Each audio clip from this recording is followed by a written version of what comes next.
Wait a minute. You like wrestling? Of course I like wrestling. That's why I hate it. Outlaws. Wrestling is better than the things you like. Outlaws. You'll take those rattlesnake fangs and you'll stick them right in my ass. What? Middle-aged. Outlaws.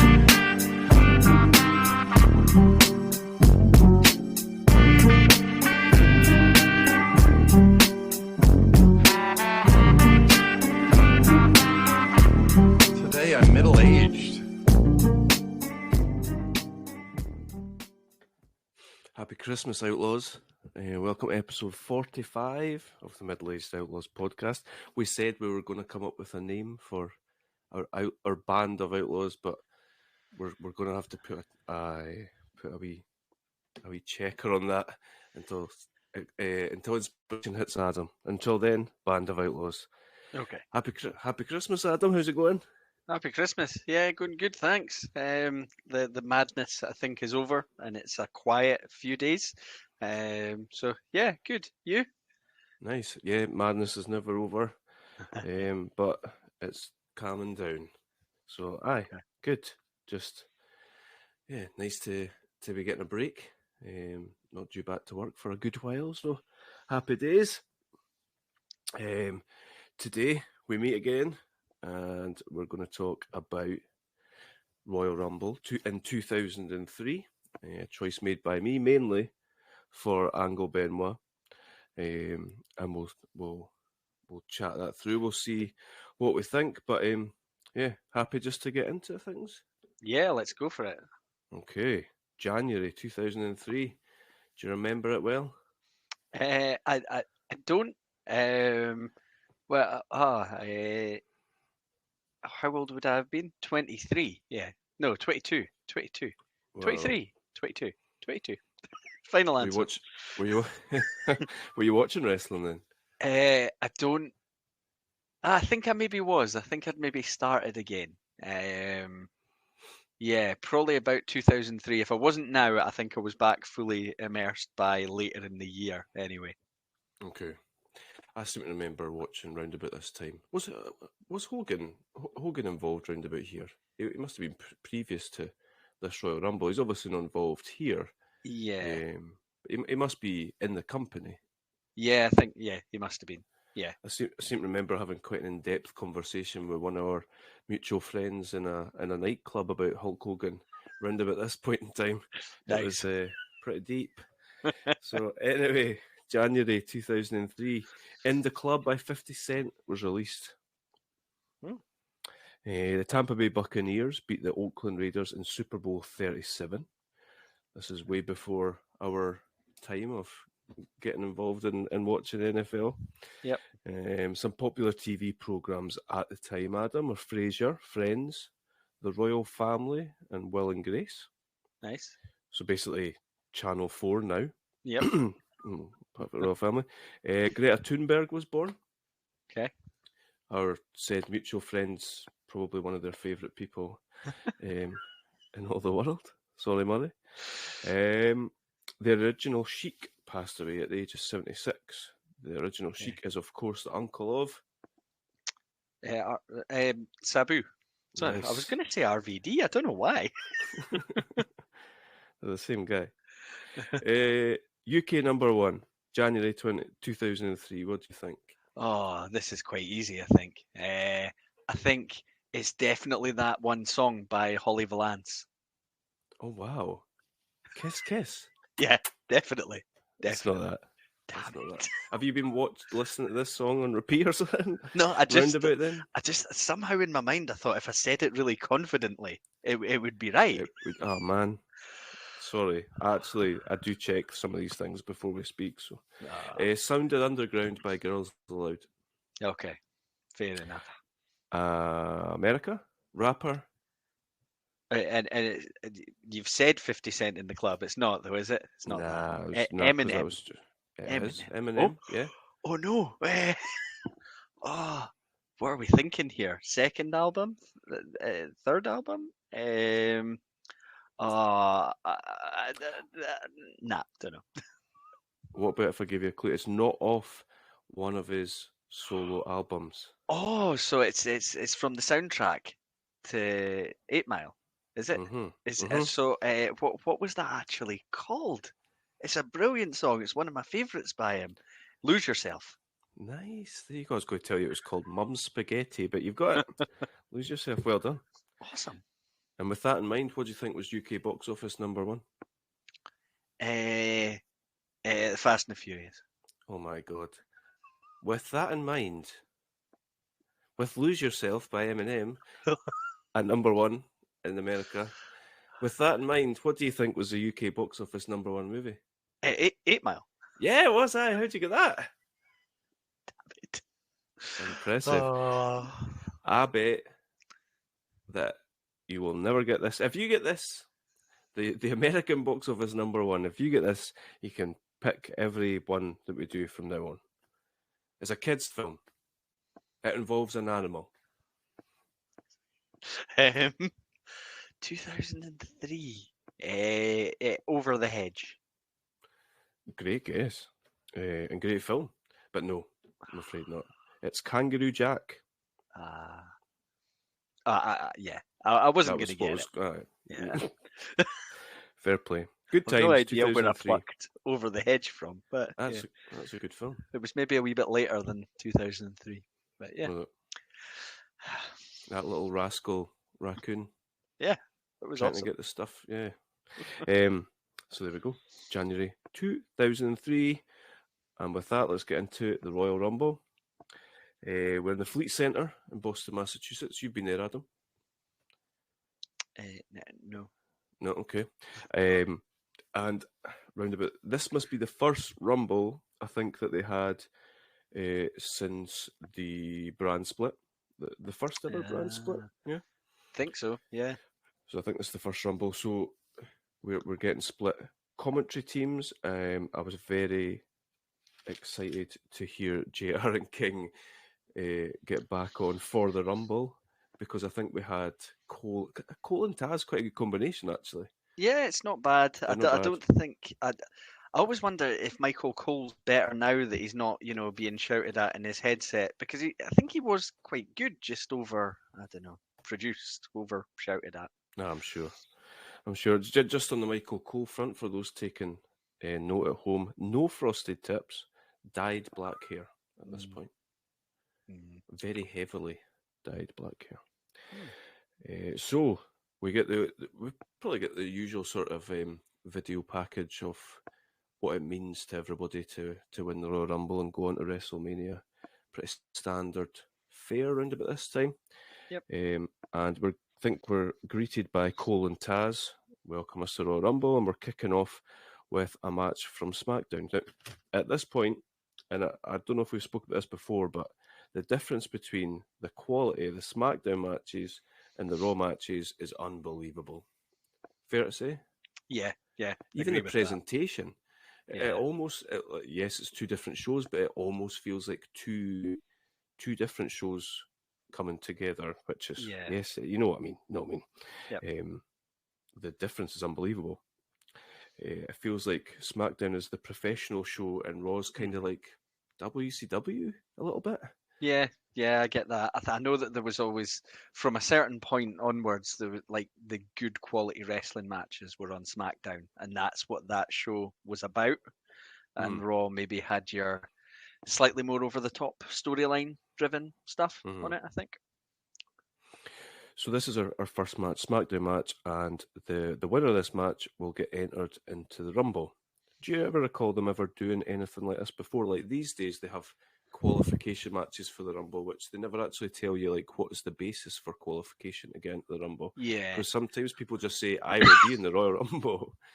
Yeah, I do remember at times there would be like someone would have you'd have like a battle royal, and the winner would get number 30 or something like that. And at times, I think happened more than once. I think it happens here.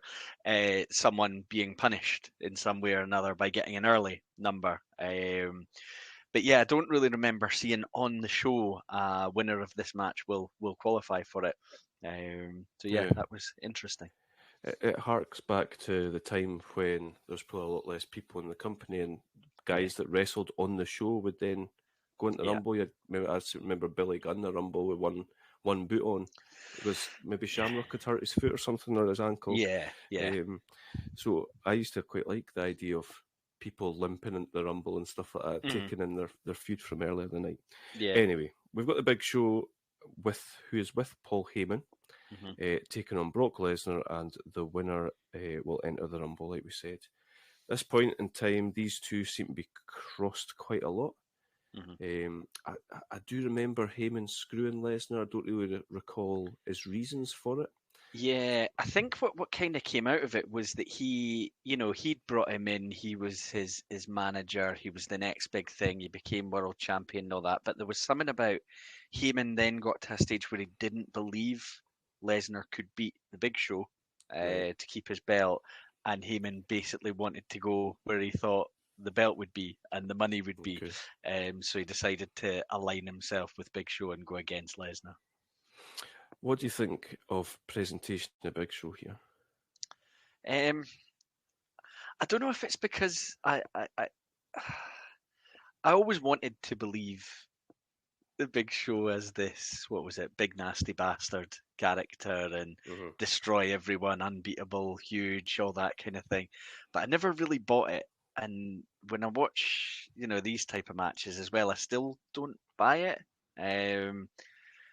I don't know what they're trying for here, whether they're trying to have him as this big, serious threat to everyone. The backing of Heyman should always, well, it certainly would now, maybe not to the extent then, give somebody like that element of credibility and top of the card guy and all that kind of thing. But I don't know, I just didn't really buy it. It didn't really do it for me. Really? That's interesting. Like his physical presentation with the sort of handlebar moustache and the black jeans and the vest, it doesn't look great. But I think this is the best they ever booked him as far as favourite one. Yeah. No, hold on, I wouldn't say favourite. But I think this is the best they ever booked him as far as coming across like a genuine threat and people being scared of him. Like you had run-ins between him and Angle was genuine, came across. Maybe that's more about Angle. It just feels like they never ever knew what to do with him. He was presented better in WCW, than this whole time in WWE. I think so. I think what gets to me is obviously watching this looking back, and it's it feels he probably turned between babyface and heel more often than anyone in the history of the company, and like you say, I don't think they ever knew what to do with him. And anytime something started, I think I quite quickly got into the phase of thinking, well, how long until they pivot and just do something else with him? And it never felt like there was anything prolonged with him. I totally agree. Lesnar at this point, he is coming off being champion, the youngest champion ever. He's obviously still right up there in the main event scene. I knew what happened here, but I think even if you didn't know what happened here, you would, fairly obvious what's, a lot of eggs are in the Lesnar basket as far as the booking seems to be concerned. But it's interesting seeing him coming out without Heyman, and it's interesting seeing him look so young. He just looks like a totally different guy to the big cowboy Viking that's been turning about these last couple of years. Yeah. I quite enjoyed the match. It was pretty short, but I quite enjoyed it. What did you think of it? I thought it was quite a good match. I thought it's always interesting, like you touched on, when you see Lesnar as the smaller guy. He's using speed a lot here, whereas we're used to now suplex machine type performance, far more variety back in these days. I just interesting seeing this other side of him, which I don't think would ever really be presented now, but where he is, it's almost like they're positioning him as the underdog, just because of the sheer size of Big Show, which is just, it's different, which makes it interesting. And he gets manhandled as well, and obviously you're not used to seeing that. I think the last time we spoke about Lesnar, it was against The Rock, and he Yeah. pretty much straight up dominated him. Mhm. But he goes straight in there, belly to belly, by Lesnar on Big Show, which is something to see. I always think him putting him up for the F5 was one of sort of crazier memories of that era. Yeah, because that much as he's showing the quickness, there's a few moments as well with Heyman getting involved, and they're never. It doesn't feel like they're trying to bury Big Show. It feels like they're trying to put Lesnar over because the strength he's able to show. And it's a nice contrast when he has started the match as having to use his quickness, having to use his agility and speed to stay away from the big monster, but being able to do the belly to belly suplexes and getting somebody that size up for an F5, and whether it was just real or whether it was some part of selling, Lesnar's legs look like they're about to buckle. Yeah. But he manages to execute the move. It's just really impressive looking. That was brilliant. I seem to remember, I felt like Big Show was the guy that they definitely, this isn't a similar comparison, but I'm going to say it anyway. But they used Foley to get guys over. Like Foley Yeah. pretty much got Austin, Rock, Triple H, we've spoke about in the past. Yeah. I feel like they used Big Show pretty similarly to try and get Lesnar over here. Yeah. And they did it with Cena as well when they tried to propel Cena into the main event picture. Yeah. And it's that thing of him being so big and then being able to pick him up and stick them on their shoulders. And Heyman, go back to Heyman there, he gets involved a couple of times and he's distracting Lesnar and very much the underdog having to overcome the massive giant and his sneaky little manager sort of thing. Yeah. But he does it. Lesnar takes a choke slam like nobody else. Yeah, he does it with Taker, Kane, and with Big Show here as well. I think it's brilliant. Yeah, we spoke about this before. He's such a good seller. But eventually it all comes down to the F5, and Lesnar gets the win. He's in the Rumble. And we'll see how it gets on. Yep.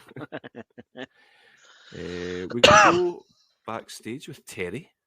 Yeah. I don't ever recall being any sort of backstage or interviewer or whatever. She's with Chris Jericho, who has a "Shut Up Ass Clown" t-shirt on. I wonder if that was a big seller. Imagine somebody wearing that walking down the street. Amazing.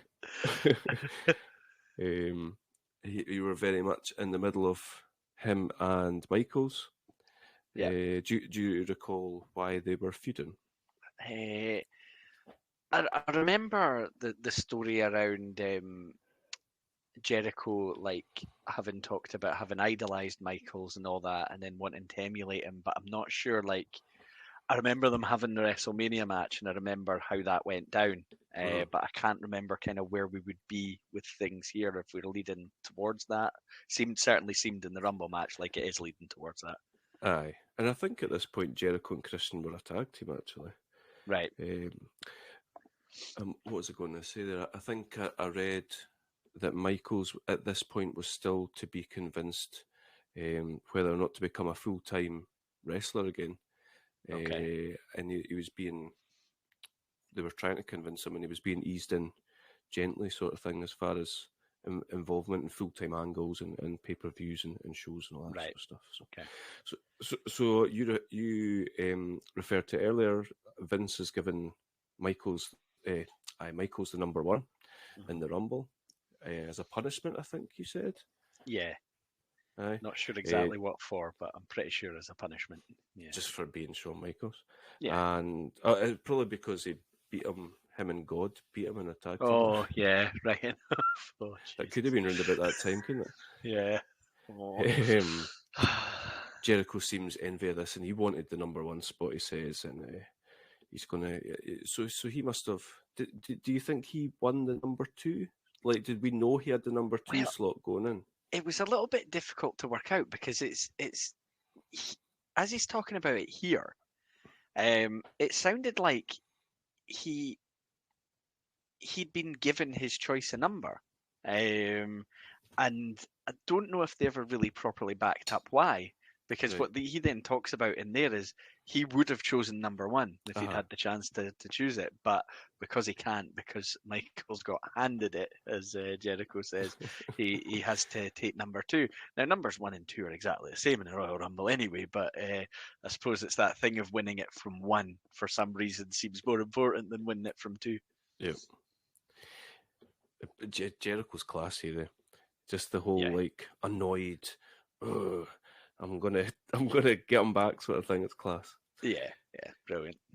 Right, here we go to the Raw portion of things. We've got Kindler. They welcome us to the World Tag Team title match, which was a bit of a stinker, a bit of a nothing, a bit of a Raw match, a bit of a just a Yeah. aye. We've got Dudley Boys taking on the champions, William Regal and Lance Storm. Not sure if this is part of the Un-Americans or if this is a sort of flow out of the Un-Americans, perhaps. Yeah, possibly. Yeah. A weird pairing, it would seem, and it just kind of comes across as, well, we've got these two guys, let's, as they often did, chuck them together and see what happens. Yeah.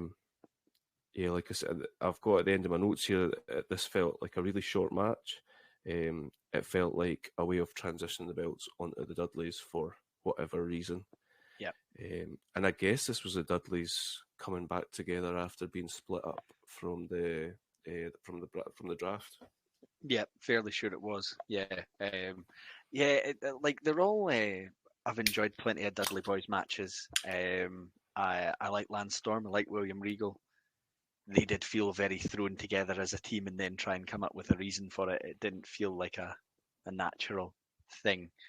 And I think we're so used to some of the great feuds that the Dudleys had that this just felt a little bit, okay. Mm-hmm. I definitely did. Aye. And you're looking for, like, obviously when we think tag teams, think of this era, you think of Dudley's, Edge and Christian, Hardy's, Billy and Chuck, obviously. Yeah. So you definitely don't think, and Team Angle as well, which I'm sure we'll speak about, but you don't think of Regal and Lance Storm at all. Something that really annoyed me in this match is they build. It happens a lot with Dudley Boys matches. Devon's in and essentially takes the beating, and they build to get in this hot tag for Bubba, but it's not a hot tag. He just gets the tag, and it really infuriated me. Like, how are they going to get the crowd involved in such a sort of poor match? Is that irrational? No, I know what you mean, because there's a structure to, just your basic tag wrestling, and I think in a match like this where you've probably, and we haven't watched the TV that's in the build up to this, but you've probably not given the audience an awful lot of reason to be all that invested, so you need to build a bit of storyline into the match. And that storyline looked like it was supposed to be Devon takes a hammer in, Bubba gets a hot tag, and but it didn't feel like it was difficult enough to get the hot tag, or it was a big enough moment to get the hot tag.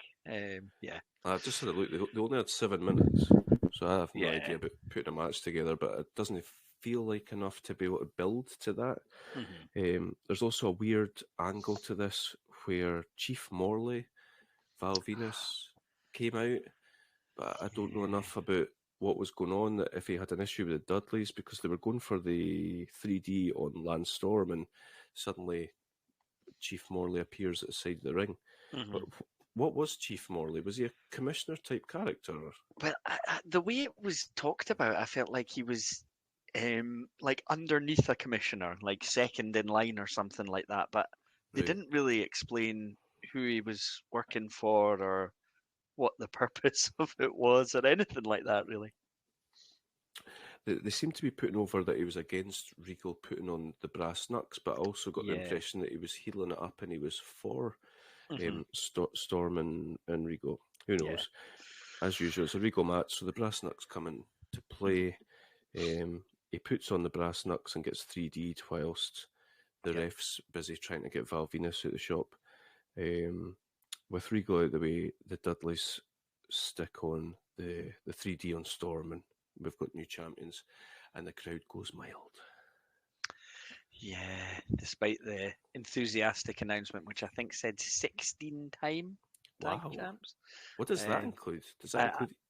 I assume ECW. Yeah, because were they not? There was. I know that they've basically won a tag title everywhere that there was to win one, but they were never in WCW. But they maybe won the WCW tag belts on WWE programming. Right. That's not count. Yeah. I hate that. I'm doing one of the quizzes on former WCW champions, and I'm like, who is this in 2002? And it's the fucking Rock. No, the Rock was never WCW champion. Shut up. So we transition into a wildly bizarre video package for some. So this was a video package for Nathan Jones, who was due to come in, and I want to say this is where Undertaker goes next. Feud with does he face Nathan Jones and Big Show at WrestleMania? No, I think he tags with Nathan Jones again. That's right. Is it Albert not and Big TNA? Show. Is it Was Albert it? and Big Is Show? Definitely Albert. Yeah, I think it's maybe Tess and Albert. No, yeah, Tess and Albert, I think. And Nathan Jones doesn't turn up at WrestleMania, does he? So it's a handicap match. Yeah, there's an issue. Apparently, he's just nowhere near ready in real life. Nowhere near ready to actually be in a match. And so they have him knocked out backstage beforehand, and then he runs down to help out, but he's not in the match. I think he delivers a kick to someone or something like that. And then How amazing is that? I think he's barely seen again after that. I remember seeing one of these video packages on Smackdown and being like, "Oh my god, this guy looks terrifying!" Like I'm well up for seeing him. So they play him off as some guy that's been in the Australian jail, as some sort of psychopath. I can't remember exactly what they said he was in jail for, but they had like news reports and stuff like that. All looked very legit to whatever age I was at this point. Young idiot. And it goes through all this stuff of him being in jail. He's been put in all that, and then he just goes, "Good day," and you're like, "Oh no, this is awful." Yeah, it's hilarious to me that they would put like as much time and money and all that into someone, and then the guy. I wonder at what point they realise this isn't gonna work. They do this all the time, though. I don't know why this reminds me of. We spoke about this before. Kazarni. Oh yeah. They played these. They did this with this. The Veer is coming to Raw in the last couple of years, where it's like they play these promos over and over. The guy appears a couple of times. He's absolutely garbage, and you never hear from him again. It's so odd. Yeah. I got worked for Nathan Jones. I was desperate to see him. Okay, so our next match, maybe one of the greatest storylines of all time, Adam. This would see Dawn Marie, the recently married and then widowed Dawn Marie, taking on Torie Wilson. And this storyline all centres around Torie Wilson's dad, legit real-life dad, Al Wilson. Oh, Al. Never involved in the wrestling business before, never involved since. Can you believe that? It killed him. So well, he's dead. So I mean, Vince died and then came back, and then we do have the Undertaker. But so I looked this up. Al Wilson was legitimately Torie Wilson's dad, and he didn't have any sort of links to the wrestling business or anything like that. It's so bizarre. Remember Mrs. Dad? Yeah. with his punching stance. Yeah. So maybe he was inspired by Al Wilson getting his jam roll off of Dawn Marie. So Al Wilson embarked on a romance with Dawn Marie, who I assume was picked up off the Invasion and the ECW and all that sort of thing. They got married. Torie Wilson felt that she was gold digging. I assume Al Wilson was loaded. And then Al Wilson croaked it on their wedding night or their honeymoon or something like that. I mean, He went out with a smile on his face. Did Al? Yeah, Al died on his honeymoon, and they put a lot of TV time yeah. into this. I think I can remember this. They put a lot of TV time into it. They did the whole funeral thing, and Torie turned up at the funeral, and did Dawn Marie attack her at the funeral? Kick her out the funeral? They seem to blame each other for the death of Al. It's just garbage. It's like, as soon as it started, I remembered this because I must have been watching at the time, like watching the TVs and things like that. And I just, as soon as I saw the package start, I thought, oh no, this is this. And then I started thinking, this is the culmination. So this is an actual match. They're going to have a match, and they're not. It's not going to be a classic. I mean, no offense to the participants involved, but women's wrestling's come quite a long way over the last few years, and unfortunately, this is what used to be on TV. It's crazy. Yeah, I was looking in the crowd during this match, and it was just filled with kids. I just remember thinking, like, are they into this? Do they even get what's going on? Or is this one for the dads? Probably. Yeah, probably. Yeah. So Dawn Marie comes out with a veil on and a wrestling gear. And I've got my notes that Torie is not dressed like a woman in mourning here.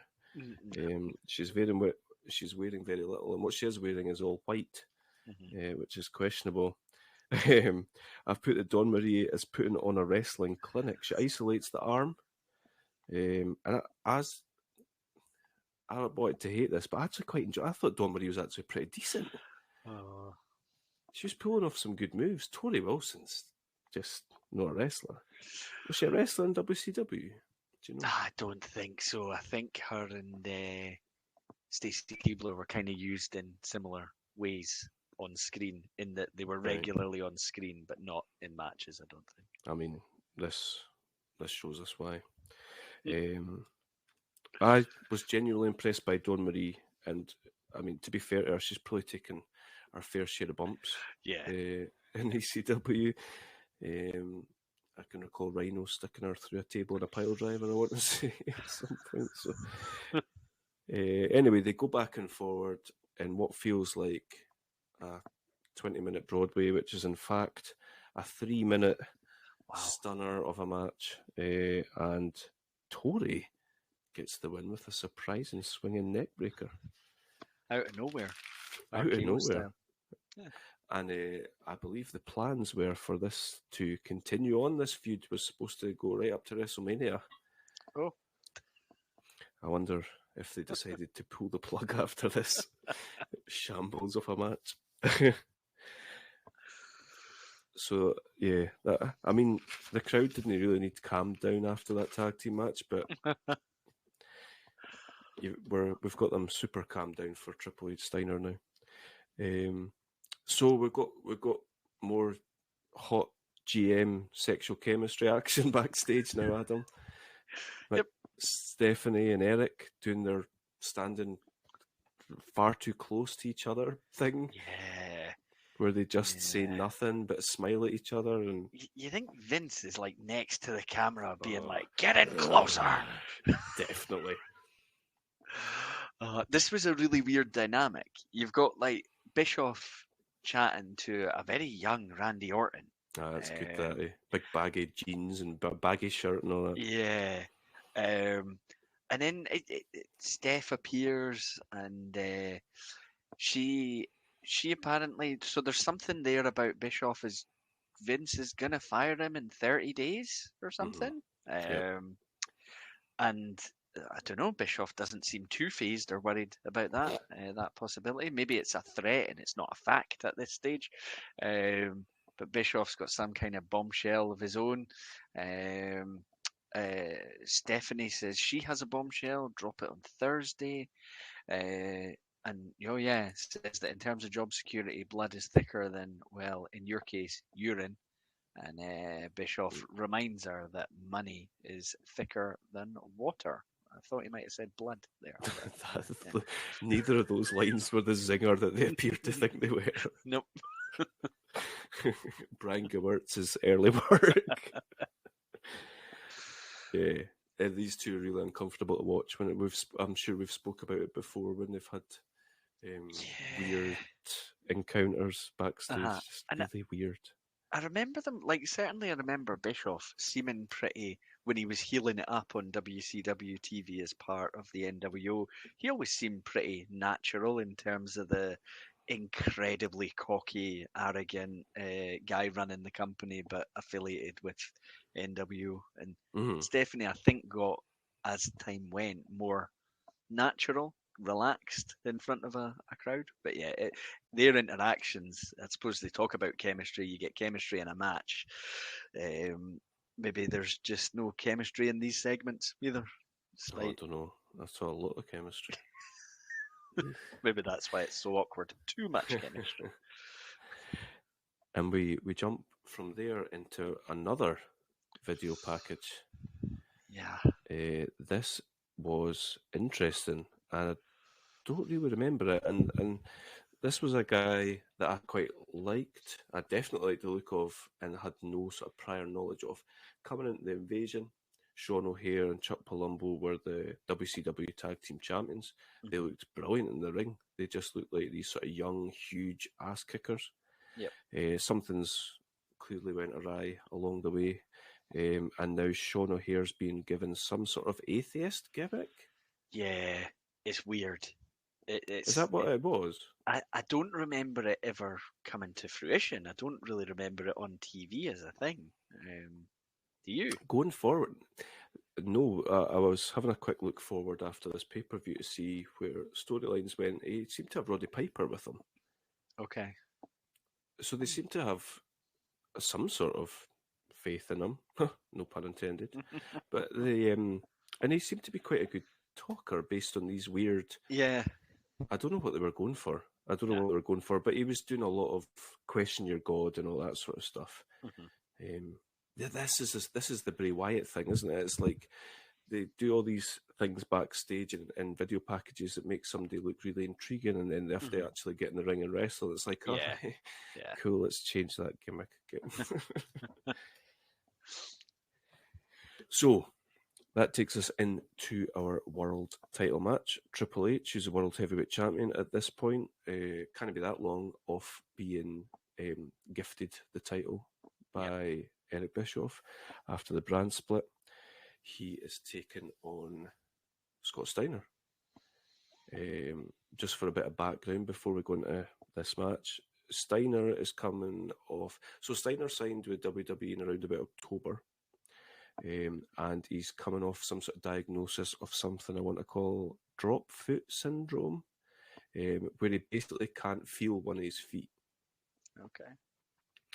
Triple H is coming off a bad quad injury as well. So both guys are working either injured or working their way back up. I'm not making excuses, Adam, just telling it like it is. Yep. This is Steiner's first feud since being introduced. I want to say it can only have been introduced in the last 3 or 4 weeks, straight into face-to-face with Triple H, and they kept them apart the whole time on telly. They did all sorts of odd shit that we've spoke about, pose-offs, press-ups, arm wrestling matches, I assume to, keep us off the scent that Steiner can barely move. Yeah. And they're trying to play off, they're trying to get across that Triple H is scared of him. They're trying to play Steiner as a sort of mental case, which I don't know if it's, like how kayfabe that is or not. So that's us leading into this. They're definitely trying to make us think that Steiner can beat Triple H. Yeah. And that Triple H is a bit scared of him, and he's got these gigantic muscles, and he's a nutter.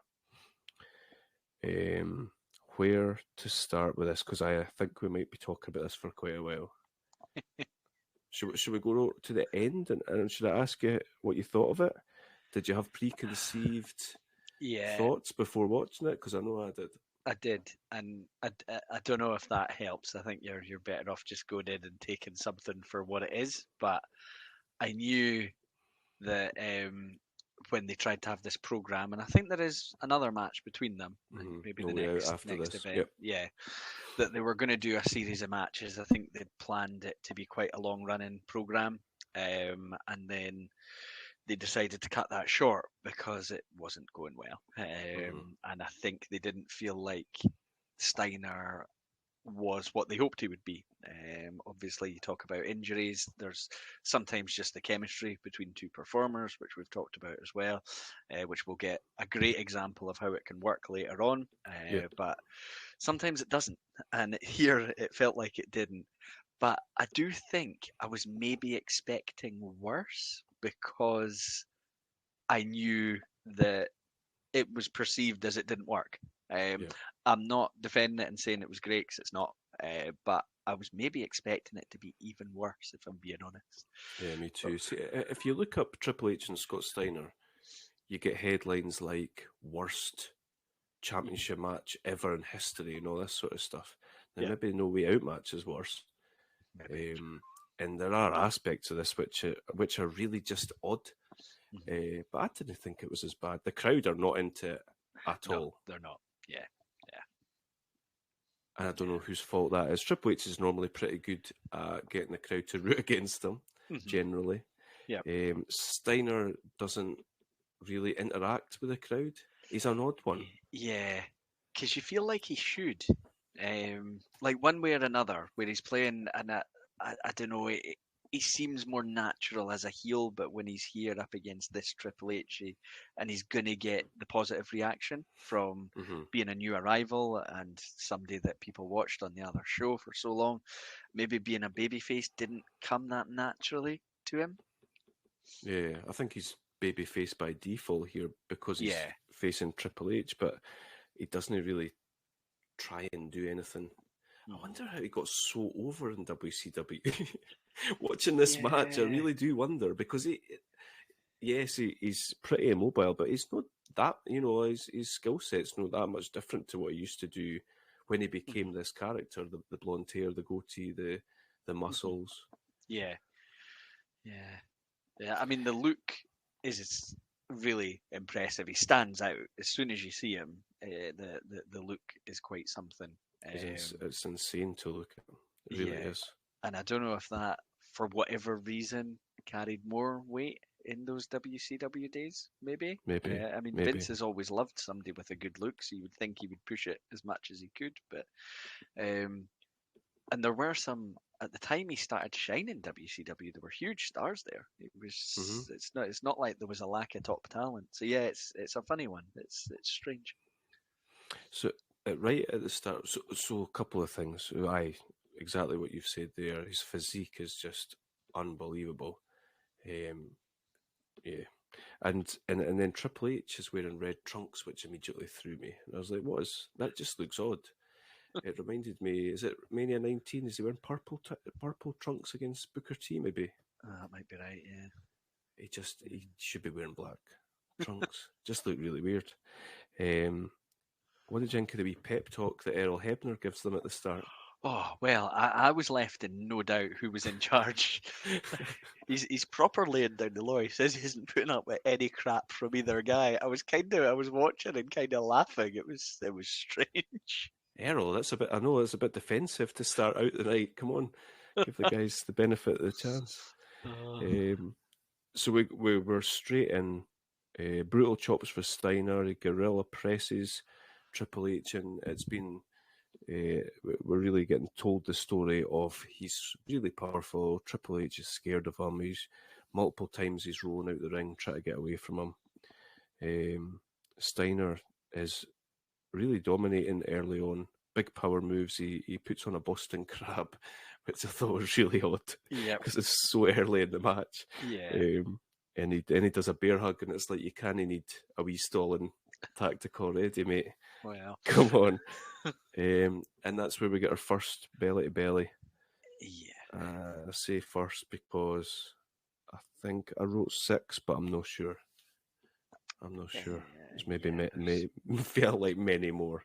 There's quite a lot. Felt like many more Triple H. I kind of felt like I was watching one of those latter day Lesnar matches. It felt a bit like that. Aye. Yeah. We've got Flair at the side here. This must be pre-evolution, so he every now and again he'll get involved with the wee cheap shots when Hebner's back is turned. He seems to be trying to get a hold of Steiner by the neck, and Triple H sort of tries to work on that. Where do we go for there? Well, it's a little bit forward, and at this point I've got Steiner hitting 5 consecutive belly-to-bellies. Yep. And I've wrote, there is literally zero crowd engagement. Like, the crowd start booing the belly-to-bellies. And that's, there's a few moments that really got me with the crowd, and that was one of them, when they started booing the suplexes. And this is, like you say, it's by default, but he's the babyface in the match. And it should be an impressive feat being able to hit all these moves. The crowd, every time Benoit or Guerrero or Angle even at times did their 3 German suplexes back to back, it tended to get a pretty good reaction from the crowd. And it's just dead here for it. Do you know, thinking back now, it's amazing that what Angle and Benoit did after this match, because essentially a lot of their movesets centered around suplexes. Yeah. Imagine them sitting backstage watching this going, oh, for fuck's sake. He's doing another one. Another one. What are we going to do now? Amazing. Steiner takes Triple H up to the top rope, hits a superplex, and Flair decides he's had enough. Come on, let's leave. You can't beat him. No more of these suplexes. But Steiner chases them down the aisle. Whilst Hebner's busy with Flair, Steiner busts Triple H open on the belt. Yep. So why are we going this long? At this point, I'd been quite happy for them just to keep running and just do a DQ or count them out. But anyway, Triple H is now back in the ring, and he's now actively trying to get disqualified. And I was like, oh, this is supposed to be the storyline, is that? Yeah. That's why Hebner said that stuff that he said at the start. Yeah. Now I understand. I didn't get it, but now I do. Yeah. He's trying everything he can to get disqualified, but Hebner's just saying, no, I won't disqualify you. You're going to get beat here. I like that from Hebner, because he's, there's the referees, you do usually want them to not be too involved. They're not supposed to be the centre of attention or the focus, but they do need to be there at times for the purpose of telling the story. And there's a point where Triple H, he just throws Earl Hebner out of the ring, and Earl Hebner looks so angry when he comes back in, but you see the moment where he just refuses to disqualify him because he knows that's exactly what he wants. And it's a little thing, but I don't know, it was probably the most entertained I was in the match, to be honest. Nice. I feel like Hebner and Triple H got quite a history. There's forever stuff going on with them too. Triple H eventually starts having a wander around the ring looking for a sledgehammer, pulls that out from underneath the ring, and unfortunately the crowd reacted very well to that. The Did crowd they? were To happy with the sledgehammer coming out. Hebner unfortunately has to do his duty and disqualifies him. But that is not the end. Don't worry, you've not had everything. The crowd are just shitting on this. Steiner then hits Triple H with a sledgehammer and slaps on a Steiner recliner. Yep. Which is a camel clutch. Yeah. And it takes 500 referees to get him off. Why could you not have just done that in the match, Scott? Instead of all these fucking belly-to-belly suplexes. Yep. And that is it. And somebody thought, I've seen 18 minutes of that. Let's do it again next pay-per-view. I wonder, I think Triple H is maybe going to win clean at the next one. So they've obviously, I think, decided at that point, we're probably done here. We'll just move on. So Lance Storm said that he was working house shows with Steiner after the No Way Out pay-per-view, because Steiner goes on to have a weird feud with Test over Stacy Keibler. Yeah, Don't know if you that's right. remember. I do. Lance Storm was working the house shows with him, and he said that the agent run the match just said, see if you can try and get 2 or 3 minutes out of him and then just go home. We're done with him. Wow. That's Wow. terrible, eh? Yeah, brutal. I hate that. That stinks. That's what people get on Tony Khan for these days, of taking these WWE wrestlers over and then just dropping them once they've had a few wee shots in the spotlight. I do actually feel quite bad for Scott Steiner based on hearing that story. But you clearly don't, because you've said nothing.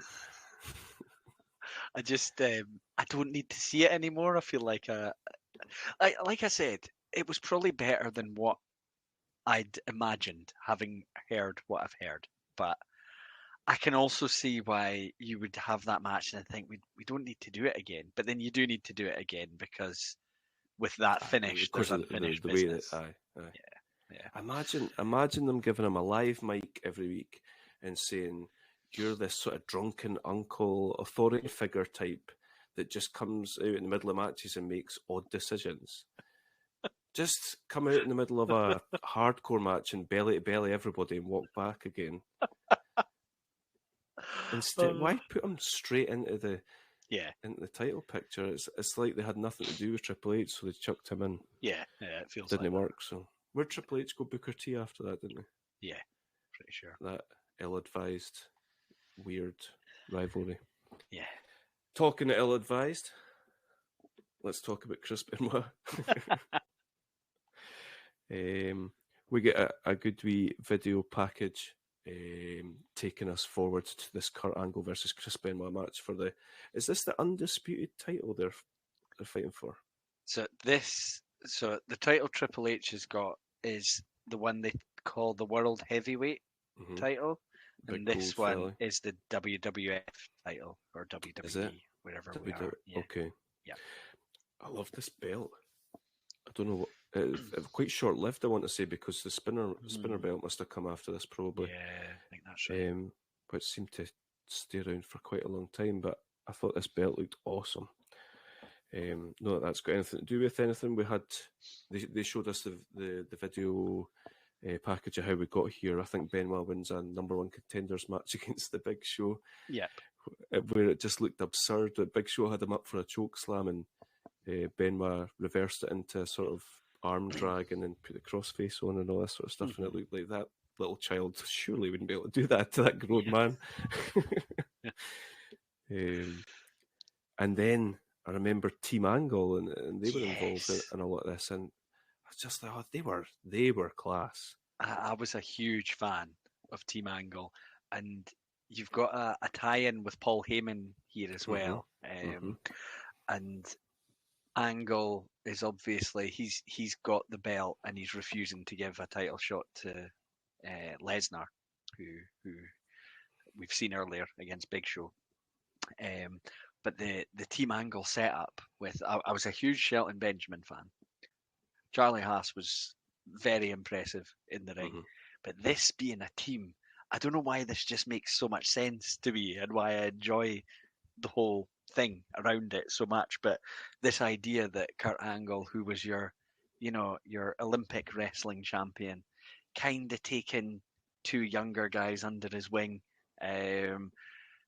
for his own reason as much as anything else, which is to provide some backup for him and help them along the way. I loved the package of Team Angle. It was me too. From that era, it was one of my favorite things. They're definitely at this point legitimizing Angle, and he's distancing from sort of dorky angles that he's been involved in before. I saw you listen to his podcast, don't you?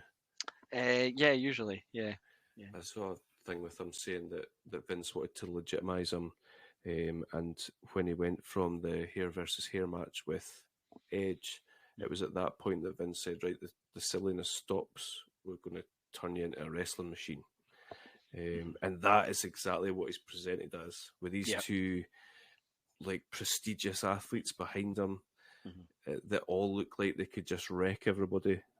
Total other presentation here, and I'm sure Angle said that this is his athletic peak round about this point in time.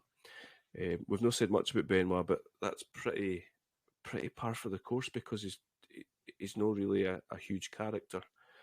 He never had a big character, did he? It was him. He was just Benoit. He was just a good wrestler.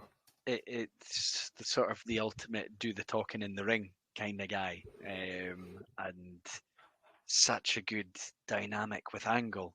Like we've at points discussed matches between the two before on the podcast.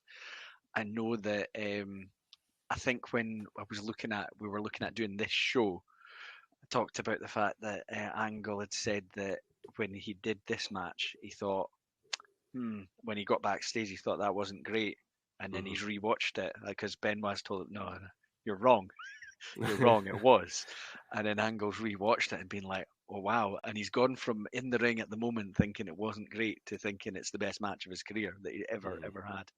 And I definitely agree with that later opinion than the one he had at the time. Yeah, it's crazy to think somebody's walked away from this thinking. And it's funny because I was listening to Jericho's podcast. Him and Dave Meltzer were talking about Benoit. And, I went down a little bit of a Benoit wormhole after this match. And Meltzer and Jericho were talking about Benoit, and they were saying that he was the hardest on himself. You know, nobody could be harder on themselves than him. And even if people and Meltzer was talking about a match in Japan, a tag match that Benoit and Guerrero had been involved in, and he'd said it was absolutely spectacular, and they went out for dinner. This is when they were younger in their career, and they'd asked Meltzer what he thought, and he said, "I thought it was absolutely amazing," and they both were giving it like, "Well, I did this wrong, and I did this wrong," and all right, okay. So for Benoit to have said to Angle, "No, you're wrong," just shows you probably. And like the proof is in the pudding. Like I think I text you saying that must be one of the best modern wrestling matches ever. Yep. And that, I think I've said before that Sami versus Nakamura is probably my favourite match that we've watched whilst we've been doing these podcasts. But this probably beats it, I think. Yeah, there's like I often think about like Brett and Owen, Mania 10, which I loved, and there's a few Angle Benoit ones, but I think this, having rewatched this for the first time in a very long time, it's just very, very good. Oh, it's unbelievable! It really, really is unbelievable. It needs to be watched to be seen. It took me back to Jericho Benoit Rumble 2001, which I also think is probably up there as far as, not even just as far as ladder matches is concerned, but just matches generally. Anyway, shall we break down the match? Yep. We have immediately Haas and Benjamin are gone, chucked out. Yep. And thank God they did that, because I assumed they were going to come back and they didn't. Yeah. And with them there might have changed the way that we feel about this match. So good decision there to have them out. Benoit sort of just walks in the ring and then goes right towards them all. And is it Mike Kyoto decides to to get them fired away? So as is probably what you would think would happen. Both guys are trying to focus on an area. Benoit is working on Angle's knee, which there's been a bit of storyline around. I think he's wearing a brace on it. Yeah, he comes out hobbling a little bit to some extent, so he's selling it from the start. And Angle's focusing on Benoit's neck and shoulder area, which is what people tended to focus on Benoit whenever he got involved in these sort of matches. Yeah. So we get a lot of that. And both you and I like that sort of wrestling match anyway, so we're in. Yep. That's the Bret Hart school of match. So we like that. We're getting these unbelievably fierce chops by Benoit. Yeah. I was thinking, can you imagine knowing that you've got to take them? I heard one of the times I heard Angle talking about, he was doing that on his podcast, doing a Q&A for over the Right. Christmas period, and he was asked favourite ever opponent, and he said it's Benoit. But he said that he felt like he was the only person that brought the same intensity into the ring as Angle would. And he did say, he said something like, you might think that wouldn't work because maybe what you want is one really intense guy and one not quite so intense guy, and then it shows a bit clearer in the one that's supposed to be bringing that. But he said for whatever reason, it just worked. It's like matching each other in terms of intensity. Because he says when it's pre-planned, it's scripted, but when you're watching two guys with that level of intensity go at it in a match, that's where you can lose yourself in it and believe what you're seeing in front of you is what's actually happening. 100%. And that's absolutely what happened to me watching this match. Is I felt I got really dragged into it, and I'm in it, and I'm believing this is an athletic contest, which is great. Amazing. Aye, exact same. I recall us very briefly talking similarly. These two had a WrestleMania match, didn't they? Yeah, did they have a one-on-one wrestle? I remember the one they had with Jericho. Did they have a one-on-one? 16. 16. I'm sure they had a one-on-one. Yeah. 18 maybe. Right. Okay. And do you remember they just have like a sort of shoot amateur wrestling match to start off Yes. the match? Yeah. I remember us talking about that, and you just I've subsequently seen Angle talking about it. Say we didn't plan anything. We just said I'm going to go for you. You try and reverse, and we'll just do that for a while. Brilliant. And I was the exact same, completely lost in it. I think stuff like the chops, the suplexes, you just get the feeling that they're each other's equal. Yes. Yep. We get a DDT by Benoit onto the apron, which JR Cole sells massively. That gets 2.5, and that kind of starts how long do they go for? 17 minutes. Surprising. Right. That feels, when he hits DDT on the apron and gets a 2.5, that feels like the start of the build, and it does not let up. Yep. After that, where do we go from there? Oh, it goes for the flying headbutt. Yes. Almost immediately. Yep. These two do amazing counters to each other's moves.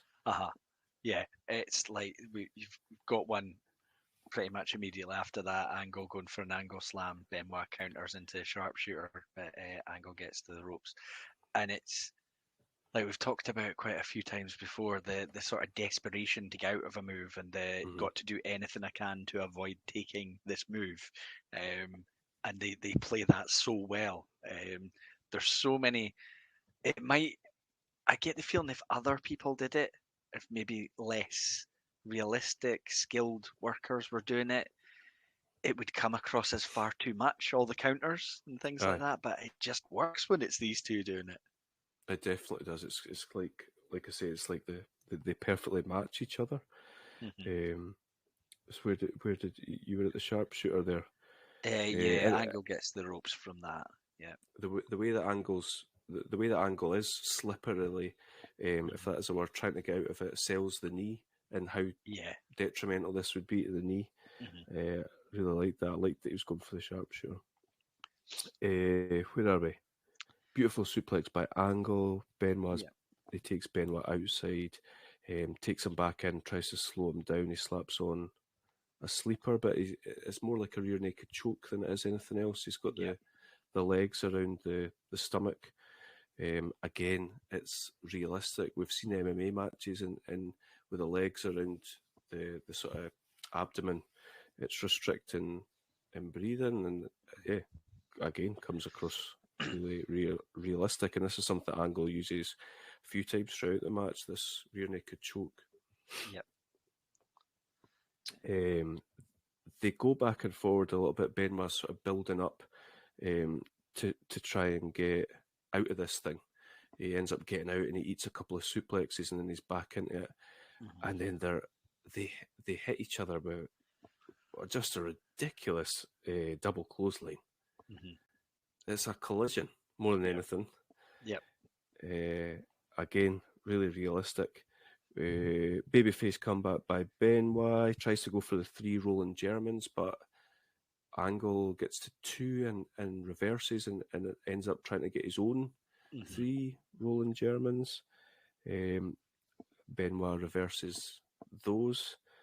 It's just, it's at this point in time, I realise how much Taz was loving this. It's like suplex fest.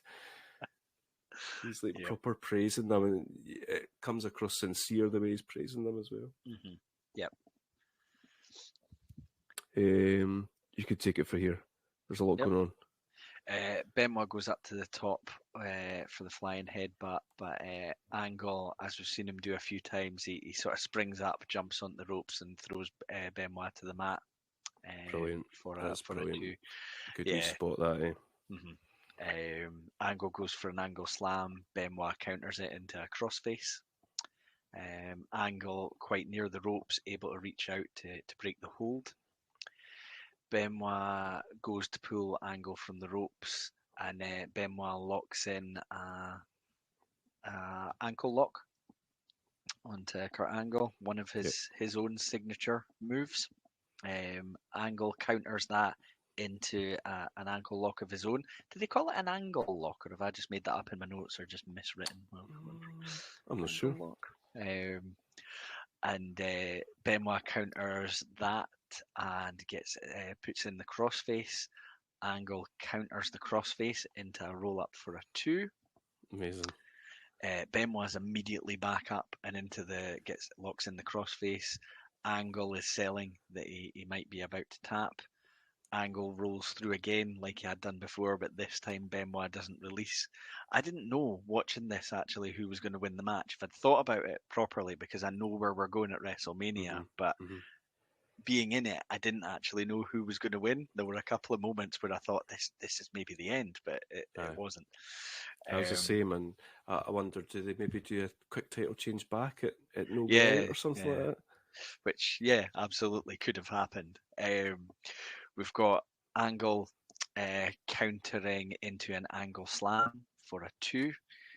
Does he counters the crossface into an angle?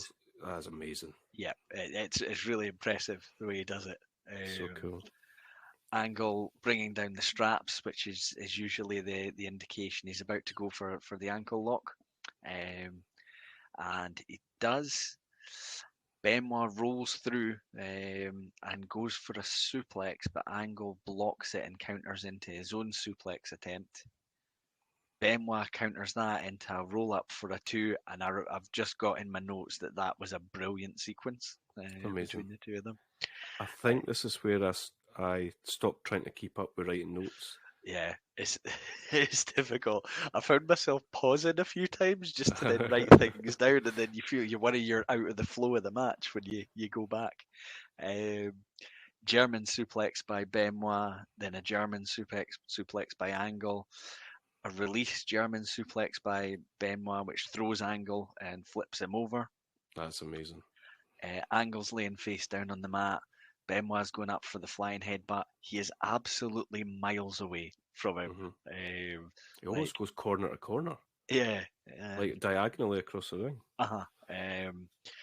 And he hits it, which I was amazed by. I was kind of just with a distance expecting the miss. But he's selling his own fatigue and injuries. He can't apply the cover quickly. When Benoit does cover Angle, it's a 2. Benoit with a crossface attempt on Angle, but he rolls through. Angle lifts Benoit, drops him face first onto the turnbuckle. Angle with an angle slam for a 2. Yep. Benoit then locks in the crossface out of nowhere. Angle rolls through, but this time he grabs the boot of Benoit.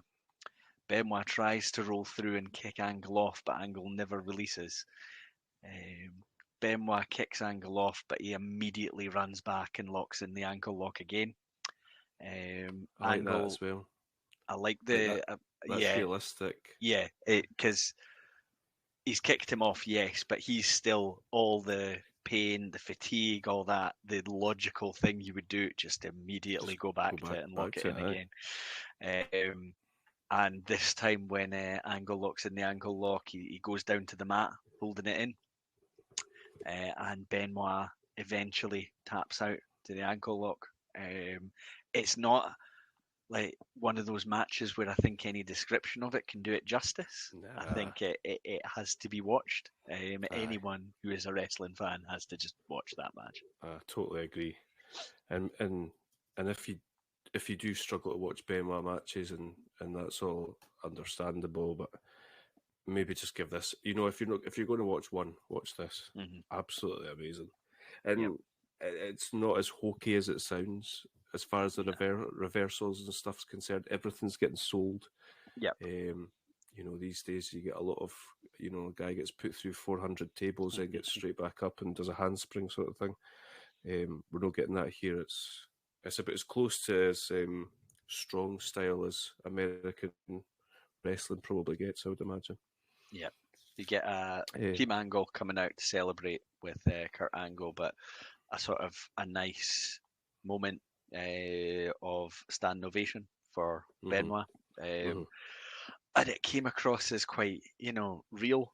The crowd appreciate the efforts, the work, and all that. He's not leaving as the champion, but he's certainly...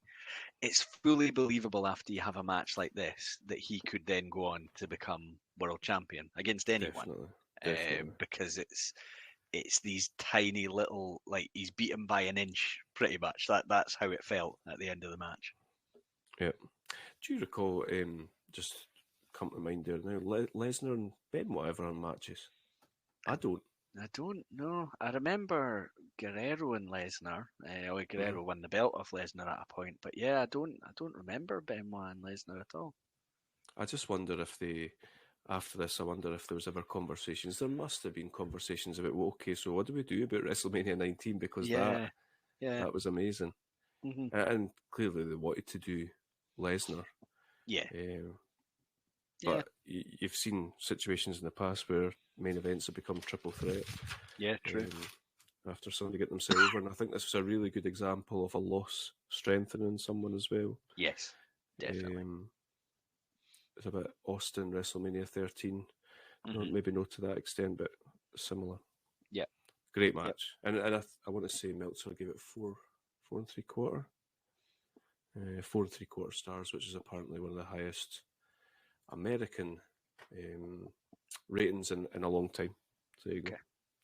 Even Big Dave was moved to tears. So that takes us to the Rumble. And God damn it, I did not enjoy taking notes for this Rumble. I love a Royal Rumble, but my God, taking notes for it is brutal. It is difficult. It really is. You're essentially just writing a list of people going in and coming out. What did you make of the wee segment before the start between Kane and RVD, who are obviously tag partners at the time? I forgot about that. Well, so it's like you say, they're tag partners, and RVD says you're a great tag team partner, but it's every man for himself there. I expected Kane just to look at him, but no, Kane's like this dead charismatic guy at this point, apparently, and he's like, "Hey, Rob." Yeah, I felt like we were back to back to is the wrong word because that hasn't happened yet, I don't think, but the RVD that is the very generic cookie cutter cool guy type. Defo. Yeah. The crowd love RVD. They do, yeah. When he gets in this Rumble here, they absolutely love him. He's really over. Mm-hmm. But it was a bit like, is there no somebody else that could have done this? Yeah. Have 3-minute warning, standing going. That'd be better. So we knew who was going to be number one. Shawn Michaels comes in number one. We apparently know who's going to be number two. It's Chris Jericho, and his music hits. But it's Christian. Oh yes, yes. He's so happy with himself.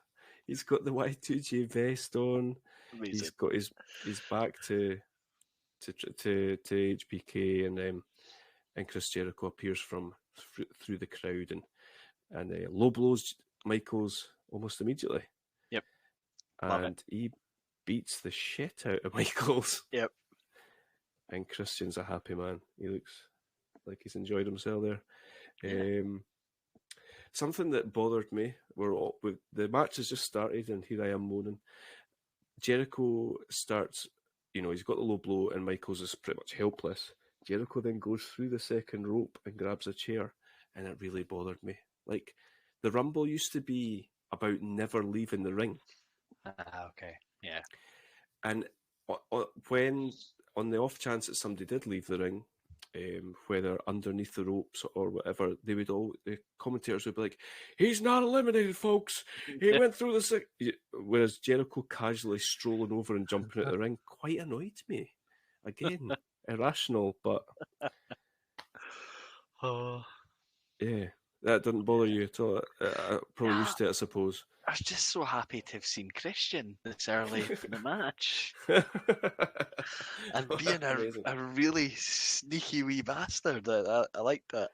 Creepy little bastard. So Jericho smashes up HBK with the chair. At this point, he's bleeding like a stuck pig, as JR would say. And the time is counting down, and Chris Nowinski is coming in at number 3, but he just sort of chills on the side. Sees that Jericho's doing his business. Yeah. Not doing his business like a dog when you take it out. He's going to town on Shawn Michaels. He doesn't really do anything. He just chills on the side. And I was surprised when Jericho put Michaels over the top rope, were you? Yeah. I thought that the story was going to kind of play out for longer in the match. Like, I didn't expect it to be quite so abrupt. I thought he's going to get caught out by involvement by Nowinski, and then we do get Rey Mysterio coming out at 4. So I thought they could have played it a little bit longer, but I think by the time Rey Mysterio comes out, Michaels has been eliminated. Nowinski's still not in the ring though; he's just still kind of just chilling out. Yeah, and Mysterio and Jericho go back and forth for a while, which is quite entertaining.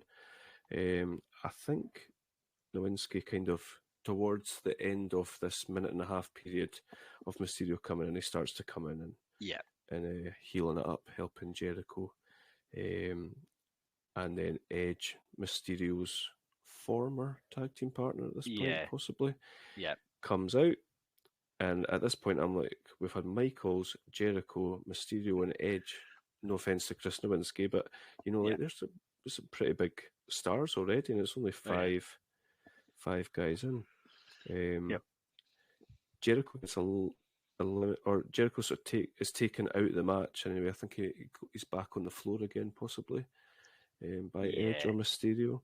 And Nowinski, I'm not sure if Nowinski's. Oh no, he's not out by now, but he's nowhere to be seen. And it just leaves Edge and Mysterio in the match, and they have a wee handshake, and then they go at it, which is a classic babyface thing to do. I think this is roughly where, because I've got Edge. It's a power bomb, and then I've got in my notes, which must be just as the next entrant is about to come out. This is going to get hard to keep track of. That's probably the last cohesive bit of notes that I have. And then I've tried to track every entrance and elimination, but let's just see. Who knows? Might have missed something. I think they maybe fucked something up here, because I think Edge maybe touches both his feet on the floor. Him and Ray, like you say, I think it's a sort of power bomb / Hurricane Rana type deal. Not the only thing that Edge will fuck up in this match. Anyway, here's number 6. It's Christian. Yes. He immediately goes to Edge and hugs him. It's a non-consensual hug. Edge is not interested. He's like, me and you, Edge, we will beat up Rey Mysterio. Unfortunately, Edge is not up for that, and he spears him.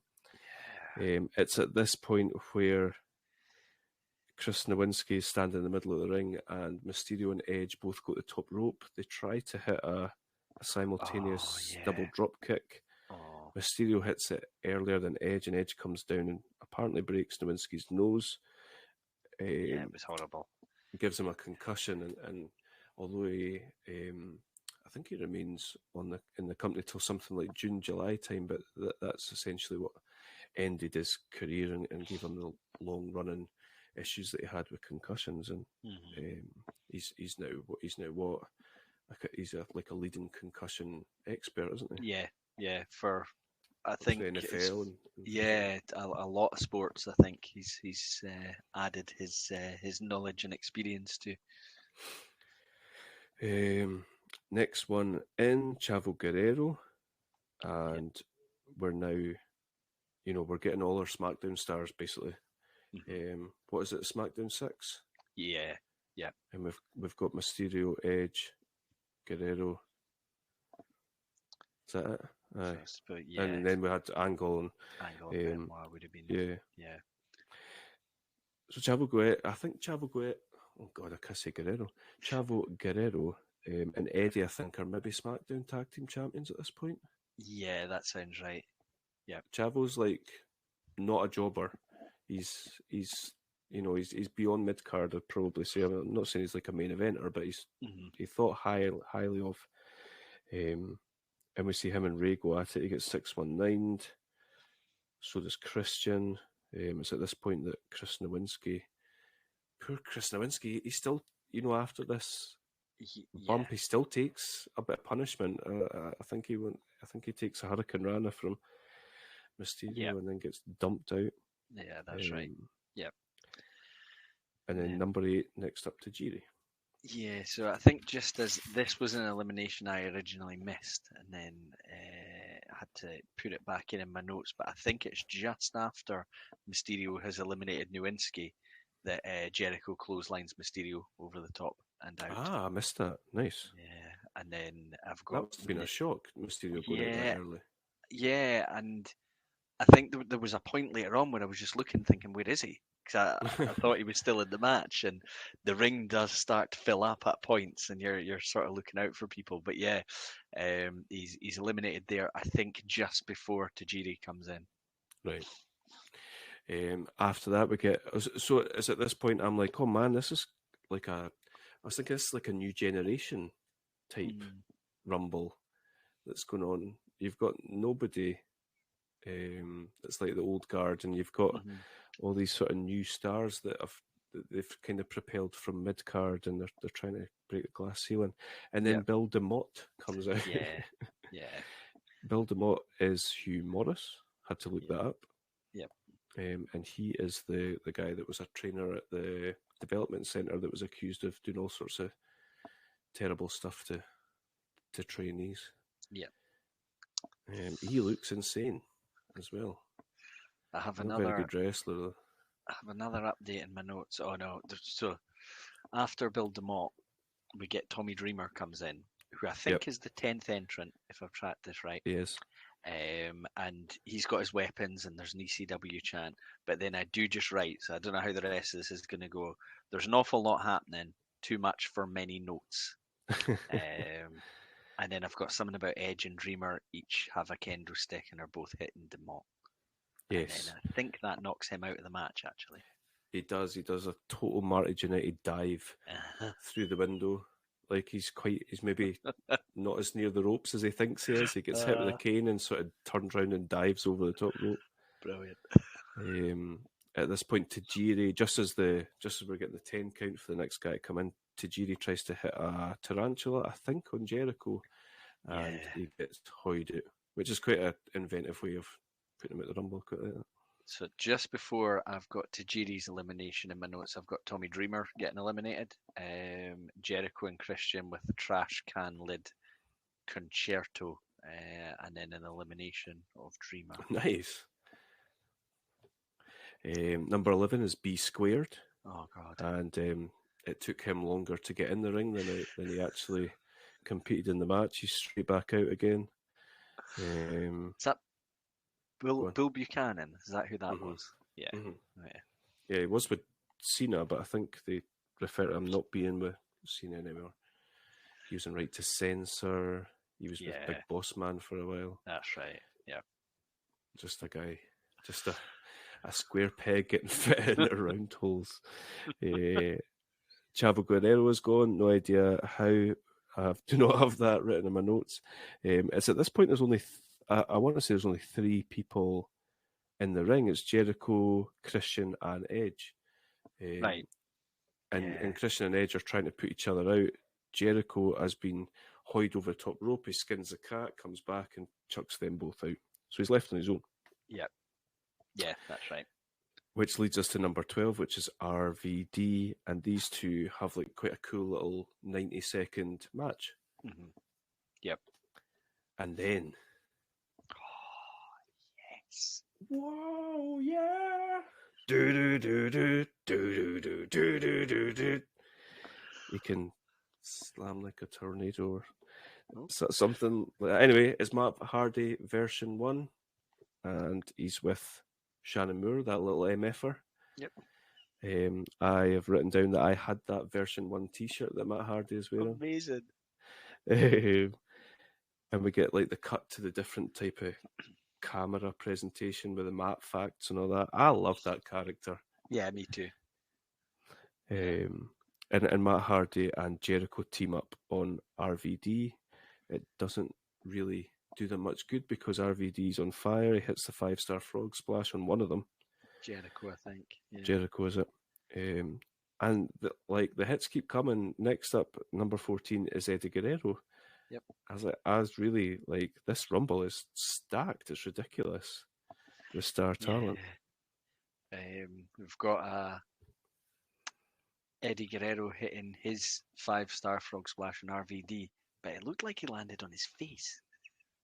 I think they sort of roll him to the side or something like that. It looked like they hurt him a little bit.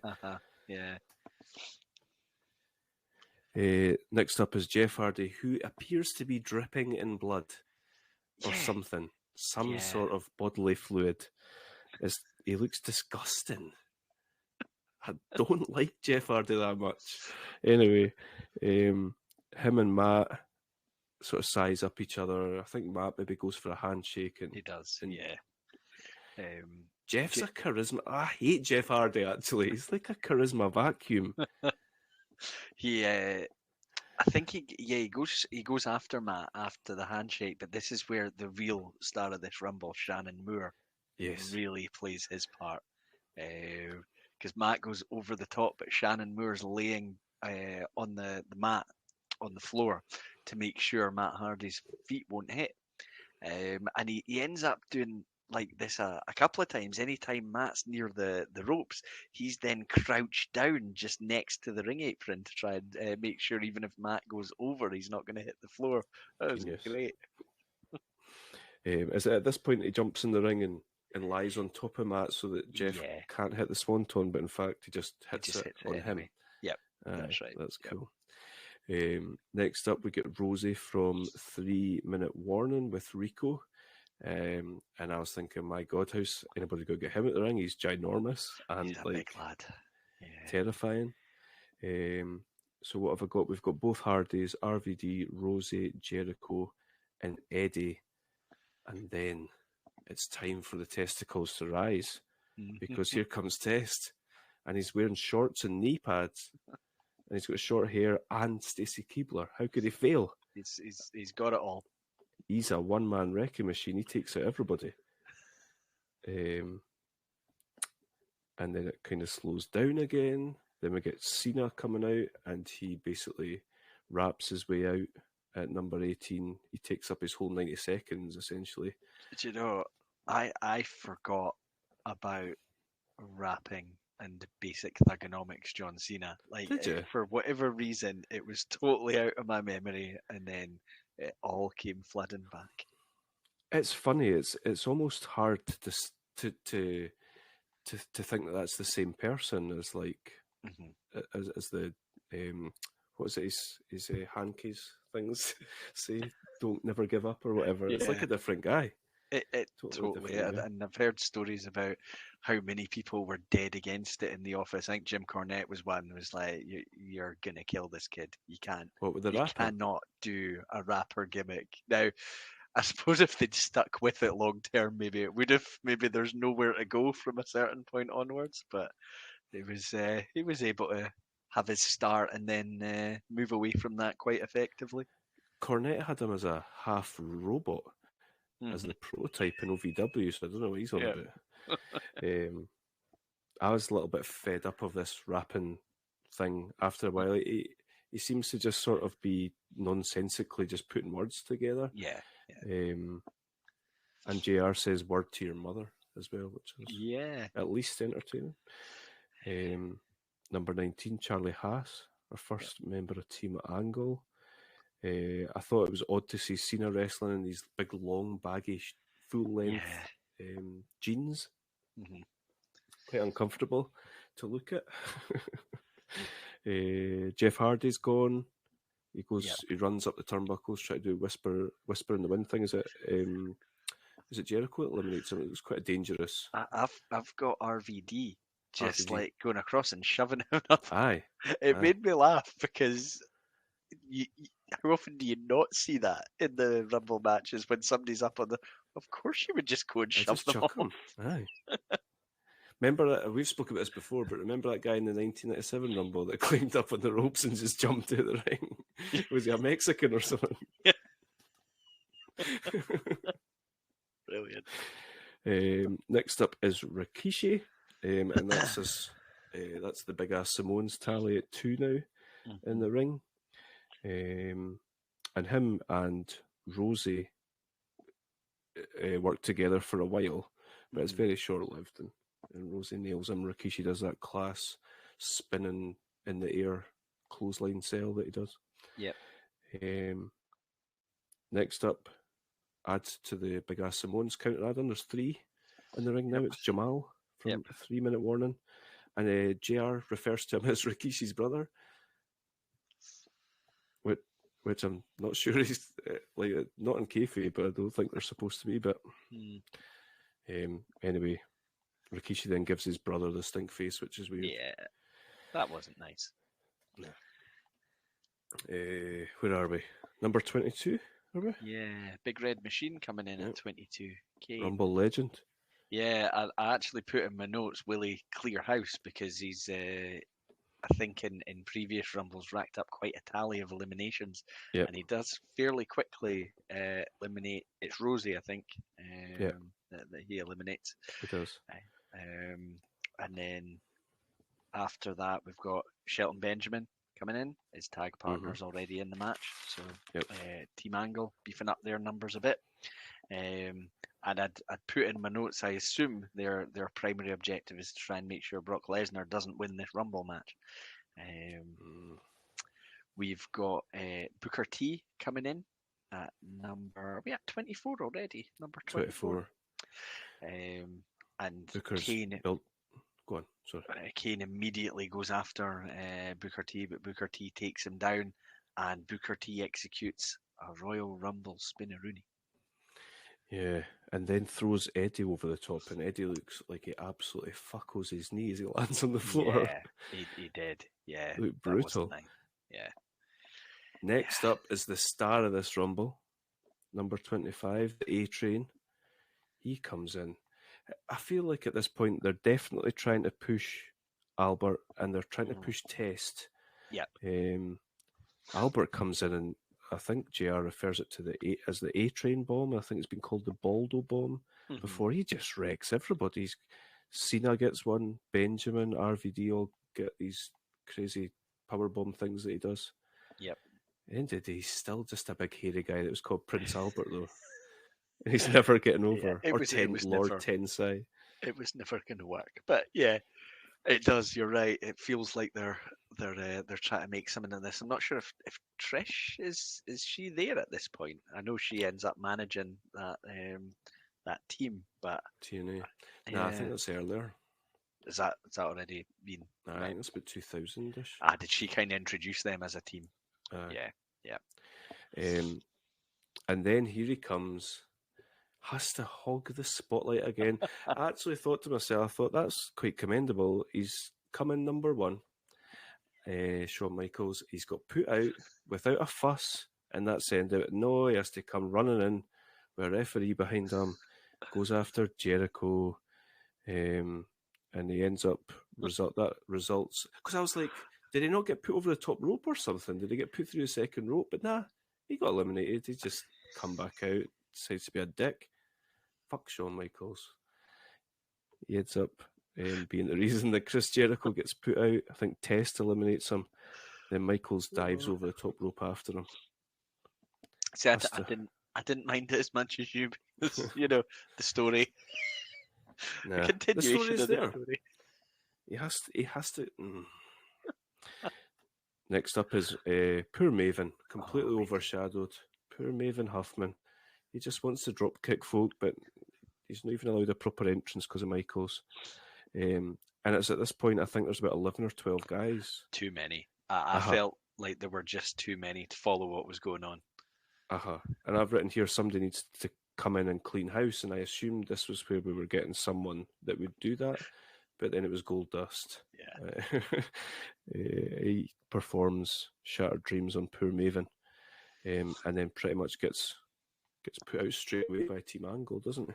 Yeah, and Team Angle then eliminate Booker T as well. So I was thinking it's Team Angle. They're going to be my saviour, just clearing some people out of this match. And then we get Batista at 28, and I thought, well, he'll do that as well. But he just, you know, that way where like guys come in and they do like 4 or 5 of their big moves. Batista came in and it was like nobody was interested in giving him that opportunity, and he's just kind of looking around for somebody and doesn't get it. I wasn't, obviously we're still in the pre-evolution days. So he's this massive, intimidating looking guy, but there's kind of nothing there at the same time, really. Aye. He looks incredible. Like if you're watching this for the first time, never seen him, you'd be like, oh, that guy must be main eventer. Type thing. So Test wrecks Batista, but then I think he gets eliminated, and Rikishi's gone as well at this point. Batista, he lowers the ropes as Test charges him. That's right. And Test goes really over the top. Shit elimination. And then we've got who eliminates Rikishi? Someone with a big clothesline over the ropes. Anyway, Batista, I think. Is it Batista as well? So. Well, my next note says they're trying to put some steam behind Batista here. So yeah, that makes sense. Number 29 is Lesnar. And at this point, we all know who's winning this Rumble. I actually thought Jericho might go the whole way, but then that dickhead Michaels came in and ruined everything. Not even like, I thought he might just go bell to bell. Right. Final 4 type thing. Be left at the end, but no. Team Angle go straight for Lesnar, like you've said there, but he eliminates them both in impressive fashion. Then F5's Matt Hardy out the ring, and the crowd love that. There was something I didn't like about it. See, as Matt Hardy's going and he's spinning, it looked to me like his head was incredibly close to smacking the ring apron. Oh, really? I didn't like, as I was watching it, I kind of thought, and then I thought, that was a bit closer than I would have liked. And then number 30, I think JR says something like, we all know who this is going to be. But I don't think we did know who it was going to be. They seem to be suggesting that this was a big comeback for The Undertaker and that they didn't know he was returning. But JR did say, it's a bit like the Bobby Heenan, but whose side is he on? Yeah. But I did like... It confused me because as soon as he said the line, I thought, has there been some storyline thing where we know who number 30 is? It could be 30. Yeah, but I don't think there was. Yeah, strange. I think this was a perfect stage for Taker because he came in and he's believably was just kicking ass. Throwing punches all over the place. He puts out Cena, Jamal, and then we get the wee callback with him and Maven. And he puts Maven out. Wee Maven celebrates so much when he hits Taker with a drop kick. I don't know what he thinks it's done, but he's celebrating like mad, and then he gets. Do you know Maven was recently in a program with Matt Cardona on the Indies? Really? Wow. Good for him. Go on your cell, Maven. The A-Train hits another one of these outrageous Baldo bombs on Taker. Which speaks to him, them pushing him again. We get a Kane choke slam on Lesnar, which looks like $1 million. So it's at this point we've got Lesnar, Kane, A-Train, Batista, Undertaker, and RVD, which is pretty decent. Last 6. Yep. But very quickly after that, A-Train is gone. RVD is then gone. I think Kane acts like he's going to team up with him. Yeah, Kane and RVD team up to eliminate A-Train. And then, you're remembering what was said in the pre-match. They seem to be going double team, going after Batista. Kane has RVD in a gorilla press slam position to drop him on Batista, but instead Kane just goes to the side and throws RVD out over the top. I quite liked it from a story point of view. Aye. We get Taker and Lesnar squaring off a couple of times after this. And I guess it's a callback to some, like Lesnar's sort of early reign. He had a nice wee storyline with Undertaker. Kane and Batista get involved, though. Like we said, we've got Kane, Taker, Lesnar, and Batista. What have we got? Lesnar suplex and Batista. F5 and Kane. Yeah, that's crazy. And then Taker and Lesnar go at it. There's a point here where Taker looks like he's almost going to go right over, and Lesnar sort of pulls him back. Yep. Into the ring. Yep. He had a tombstone on Lesnar, and then eliminates Batista. Yes. So we've got Brothers of Destruction and Lesnar. This annoyed me, Adam. I know I'm getting annoyed a lot. So Taker double crosses Kane. That's not what annoyed me. He eliminates him. Yep. But then Batista comes back in and hits Taker with a chair for what reason? I didn't get it. Eliminated him clean. And I didn't get where, because I don't think it goes anywhere. I don't think, that was the reason I looked forward. Yeah. To see. If there was going to be a program between the two and a match between the two, I would get it. I mean, I don't think Batista physically is, but I don't think Batista's there to be going one-on-one against Taker. But yeah, it didn't seem, I don't know, it didn't fit. It felt weird and unnecessary. That does enough to distract Undertaker, and Lesnar pretty much eliminates him straight away. And he's the winner, and he's got to WrestleMania. Yep. To do a shooting star press and damn near break his neck. Yeah. Overall, quite a good fun Rumble. I didn't have an issue with it, really. Yeah. Apart from Shawn Michaels. Interestingly, when you look back at the competitors, not a lot of no job guys really. No callback to normally we get an older wrestler, a honky tonk man, or a Superfly Jimmy Snuka or whatever, nothing like that. They're just, it's clearly a stacked roster across the board.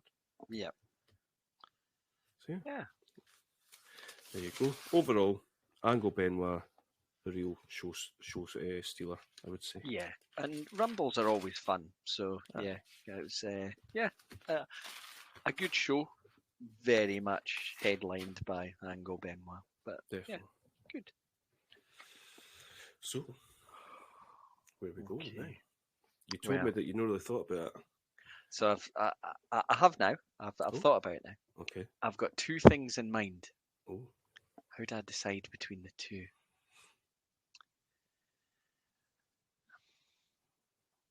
Or do I just go for right? Okay. Okay. He's decided. We're gonna go for SummerSlam 2004. Oh. Now. That's not Hogan Michaels, is it? Oh God, I hope not. That's 2005.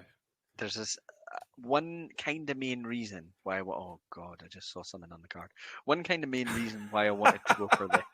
Again, I know exactly what you just looked at. Because I think we've both quite enjoyed. I think I've looked at this card before and thought about it as well. Sorry, I'm interrupting you. I think we've both quite enjoyed the Evolution storyline, and there's obviously a great program between Triple H and Batista that kind of comes out of that at a later stage. Yep. But what it took me back to was Randy Orton winning his first title. Sorry for any spoiler.